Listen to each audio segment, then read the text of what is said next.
America Iran ಸಂಘರ್ಷವು ಜಾಗತಿಕ ತೈಲ ಮಾರುಕಟ್ಟೆ ಹಾಗೂ ಅರ್ಥವ್ಯವಸ್ಥೆ ಮೇಲೆ ಪರಿಣಾಮ ಬೀರಿದೆ. ಜಾಗತಿಕ ತೈಲ ಬಿಕ್ಕಟ್ಟಿನ ಹಿನ್ನೆಲೆಯಲ್ಲಿ ಪ್ರಧಾನಿ ನರೇಂದ್ರ ಮೋದಿ ಅವರು ಇಂಧನ ಉಳಿತಾಯ ಮಾಡುವಂತೆ ಹಾಗೂ ಚಿನ್ನ ಖರೀದಿ ನಿಲ್ಲಿಸುವಂತೆ ದೇಶದ ಜನತೆಗೆ ಕರೆ ನೀಡಿದ್ದಾರೆ. ತೆಲಂಗಾಣದ ಸಿಕಂದರಾಬಾದ್ನಲ್ಲಿ ನಡೆದ ಕಾರ್ಯಕ್ರಮವೊಂದರಲ್ಲಿ ಮಾತನಾಡಿದ ಪ್ರಧಾನಿ ಮೋದಿ, ಇಂಧನ ಬಳಕೆ ತಗ್ಗಿಸಿ, ಸಾಧ್ಯವಾದಷ್ಟು ಸಾರ್ವಜನಿಕ ಸಾರಿಗೆ ಬಳಸಿ, ವರ್ಕ್ ಫ್ರಂ ಹೋಮ್ ರೂಢಿಸಿಕೊಳ್ಳಿ, ರಾಸಾಯನಿಕ ಗೊಬ್ಬರ ಕಡಿಮೆ ಮಾಡಿ, ಪರಿಸರ ಸಂರಕ್ಷಣೆಗೆ ಸಿಂಗಲ್ ಯೂಸ್ ಪ್ಲಾಸ್ಟಿಕ್ ಚೀಲಗಳ ಬಳಕೆ ನಿಲ್ಲಿಸಿ, ತಾಯಿ ಹೆಸರಲ್ಲಿ ಒಂದು ಸಸಿ ನೆಡುವ ಅಭಿಯಾನ ಉತ್ತೇಜಿಸಿ ಎಂದು ಸಲಹೆ ನೀಡಿದ್ದಾರೆ.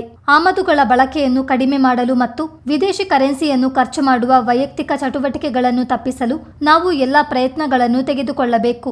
ಇದು ಇಂದಿನ ತುರ್ತು ಅಗತ್ಯ. ದೇಶವು ಯುದ್ಧ ಅಥವಾ ಬೇರೆ ಯಾವುದೇ ಪ್ರಮುಖ ಸವಾಲುಗಳನ್ನು ಎದುರಿಸಿದಾಗಲೆಲ್ಲ ಭಾರತೀಯರು ಐತಿಹಾಸಿಕವಾಗಿ ಏಕತೆ ಮತ್ತು ಜವಾಬ್ದಾರಿಯಿಂದ ಪ್ರತಿಕ್ರಿಯಿಸಿದ್ದಾರೆ ಎಂದು ಪ್ರಧಾನಿ ಮೋದಿ ಇತಿಹಾಸವನ್ನು ನೆನಪಿಸಿದರು. ಹಾಗೆಯೇ ಭಾರತದ ವಿದೇಶಿ ವಿನಿಮಯ ಉಳಿಸಲು 1 ವರ್ಷ ಕಾಲ ಮದುವೆಗೆ ಚಿನ್ನ ಕೊಳ್ಳುವುದನ್ನು ನಿಲ್ಲಿಸುವಂತೆ ಜನರಲ್ಲಿ ಮನವಿ ಮಾಡಿದ್ರು.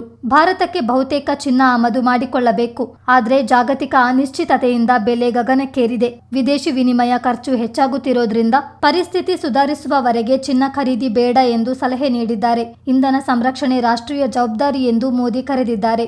ವಿಶ್ವದ ಹಲವು ದೇಶಗಳಲ್ಲಿ ಈಗಾಗಲೇ ಕಚ್ಚಾ ತೈಲದ ಬೆಲೆ ಭಾರಿ ಏರಿಕೆಯಾಗಿದೆ. ಭಾರತದಲ್ಲಿ ಪೆಟ್ರೋಲ್, ಡೀಸೆಲ್ ಬೆಲೆ ಹೆಚ್ಚಳವಾಗಿಲ್ಲ. ಆದರೆ ಇದರ ಸಾಧ್ಯತೆ ಬಗ್ಗೆ ಪ್ರಧಾನಿ ಮೋದಿ ಅವರ ಮಾತಲ್ಲೇ ಮುನ್ಸೂಚನೆ ಇದೆ. ಚಿತ್ತಾರ ನ್ಯೂಸ್, ಮಡಿಕೇರಿ.